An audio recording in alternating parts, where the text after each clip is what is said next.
الحمدللہ والصلاة والسلام علی رسول اللہ اما بعد۔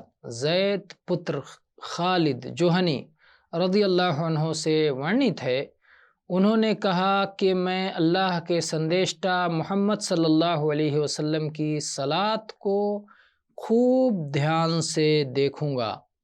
کہتے ہیں کہ میں نے آپ کے دروازے پر، آپ کی دہلیز پر ٹیک لگا لیا یا آپ کے خیمے کے نکٹ میں جا کر کے لیٹا اور دیکھا کہ اللہ کے سندیشٹا محمد صلی اللہ علیہ وسلم نے اپنی رات کی صلاۃ اس طرح شروع کی، اس طرح آرمبھ کیا کہ پرتھم آپ نے 2 ہلکی رکعتیں پڑھی، پھر اس کے بعد 2 لمبی رکعتیں پڑھیں، لمبی لمبی لمبی، پھر اس کے بعد آپ نے 2 رکعتیں پڑھیں جو ان 2 رکعتوں سے چھوٹی تھیں، ان 2 رکعتوں کے پرکار لمبی نہیں تھیں۔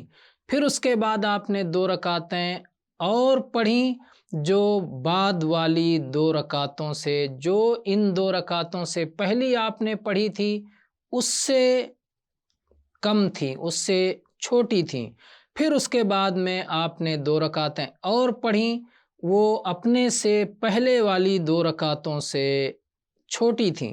پھر آپ نے 2 رکعتیں اور پڑھیں جو اپنے سے پہلے 2 رکعتوں جیسی لمبی نہیں تھیں۔ پھر آپ نے وتر پڑھی، وتر کی صلاۃ ادا کی، اور اس پرکار آپ صلی اللہ علیہ وعلی آلہ وسلم نے کل 13 رکعت صلاۃ ادا کی۔